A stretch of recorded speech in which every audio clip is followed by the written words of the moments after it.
10th maths chapter 7 coordinate geometry निर्देशांक geometry का example number 9 बिंदुओं 5 -6 और -1 -4 को जोड़ने वाले रेखाखंड को y अक्ष किस अनुपात में विभाजित करता है। इस प्रतिच्छेद बिंदु के निर्देशांक भी ज्ञात कीजिए। Find the ratio in which the y axis divides the line segment joining the points 5 -6 and -1 -4. Also find the point of intersection। बेटा आपको y एक्सिस पर लाइनें काट रही हैं इसके अंदर में दो पॉइंट्स को। तो देखिए ये हमारा टोटल कार्तीय तल है और कार्तीय तल के अंदर जो हमारा पहला पॉइंट है वो 5 और -6 है। तो यहाँ पर कहीं 5 और -6 होगा, 5 और -6 कोई पॉइंट में यहाँ मान लेता हूँ। दूसरा बोल रहा है -1 और -4, ये दोनों माइनस के देखिए यहाँ y भी माइनस है, x भी माइनस है और -4। तो इस पॉइंट को मैं मान लेता हूं -1 और -4 है ये वाला पॉइंट और इन दोनों पॉइंट्स को इस तरीके से रेखा काट रही है। तो ये y एक्सिस पर किस अनुपात में विभाजित हो रही है ये बताना है। यहां पर हम मानेंगे कि ये अनुपात के अनुपात 1 में विभाजित हो रही है। मैंने क्या बताया था कि जब भी आपको अनुपात ना दिया हो तो आप उसको k/1 ही मानेंगे, k अनुपात 1 ही मानेंगे उसको। साथ ही इस पॉइंट के जो निर्देशांक होंगे वो क्या होंगे बेटा, y अक्ष पर है तो x का मान तो 0 हो गया क्योंकि y की लाइन पर है और y का कुछ मान होगा तो वो मान लिया हमने, y हो गया। समझ गए बात को? ठीक है। अब हम यहां पर लिखते हैं कि माना बिंदु A 5 and -6 और B -1 और -4 रेखा AB को M बिंदु पर क्या करती हैं, विभाजित करती है।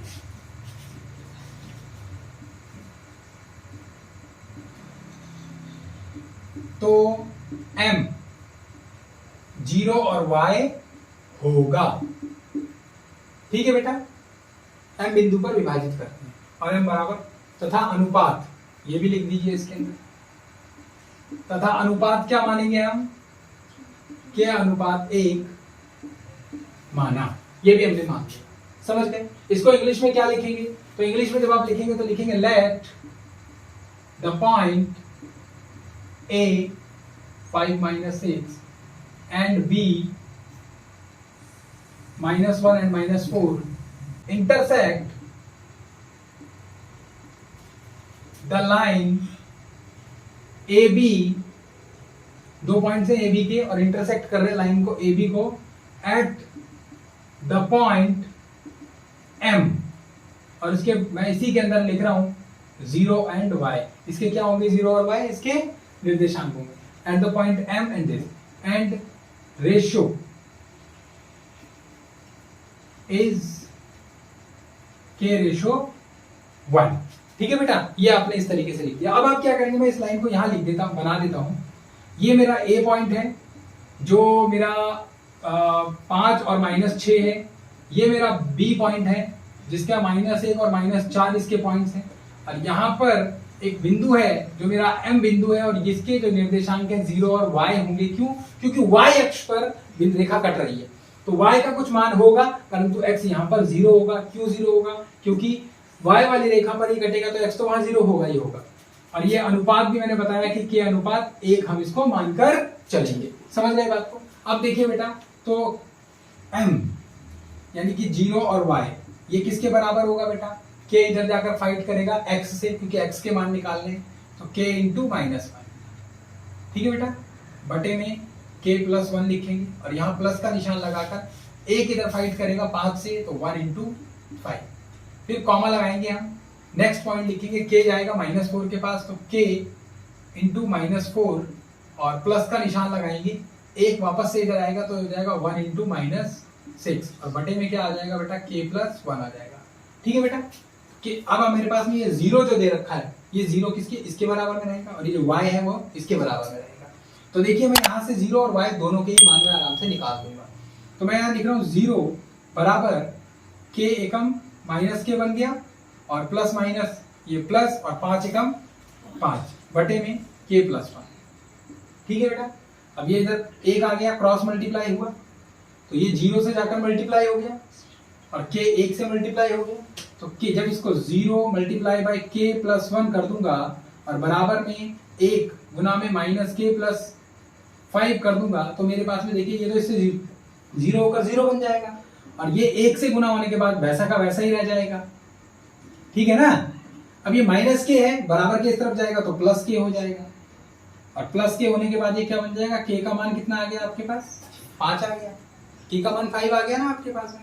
ठीक है, अब ये बोल रहा है इस बिंदु के निर्देशांक भी याद कीजिए। अब k का वैल्यू आपके पास में 5 आ गया, अब इस k का वैल्यू इसके पास में रख देता हूं मैं, तो जहां ये k है उसकी जगह पर मैंने क्या रख दिया, 5 रख दिया।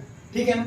अब देखिए मैं यहाँ पर m1 और m2 वाला फॉर्मूला लगाऊंगा, मैं दोबारा से इसको लिखा हूं तो मेरे पास में ये आ गए बेटा, वैल्यूज मुझे निकालनी है m0 एंड y निकालनी है और मैं यहाँ पर अब Lx का वैल्यू निकालूंगा तो 5 इंटू क्या हो जाएगा, -1 हो जाएगा। ठीक है ना, 5 इंटू -1 और प्लस 1 इधर जाकर गुना हो जाएगा 5 से, बटे में क्या आ जाएगा, 5 प्लस 1 आ जाएगा। ठीक है, कॉमा लगाएंगे, उसके बाद में 5 इधर जाकर मल्टीप्लाई होगा किससे, 5 इंटू -4 से, प्लस का निशान और 1 गुना -6 और बटे में क्या आ गया आपके पास में, 5 प्लस 1 आ गया। ठीक है, तो अब ये y का वैल्यू आपको निकालना है तो यहाँ पर y वाला पॉइंट मैं ले लेता हूँ, y इक्वल्स टू 5 चौका -20 और माइनस प्लस ये भी हो गया माइनस और ये कितना हो गया, 6 कम 6 बटे में क्या आ गया, 5 और 1 6। समझ गए ना, मैंने ये y बराबर ये y वाला पॉइंट रख लिया। समझ गए बेटा। अब हमारे पास में y का वैल्यू आ गया तो आपस में ऊपर में बच गया आपके पास में 26, नीचे में क्या बच गया, नीचे में बच गया 6, 2 से काटा 2 तिया 6, 2 एकम 2, 2 तिया 6, आपके पास -13/3 आपके पास में y का वैल्यू आ गया। समझ गए ना, बस ऐसे ही निकालना था। अब इसे डायरेक्ट भी निकाल सकते थे, y इक्वल्स टू इसको लेकर चलते, जहां जहां k था वहां अगर आप खाली रख देते तो भी ये सॉल्व हो जाता। समझ गए बात को, मैंने इस तरीके से लिखा, इसको ना लिखकर आप डायरेक्ट अगर इस y से इसको लेते तो भी ये क्वेश्चन हो जाता। ठीक है, होप आपको समझ में आया होगा। Thank you so much, note कीजिए।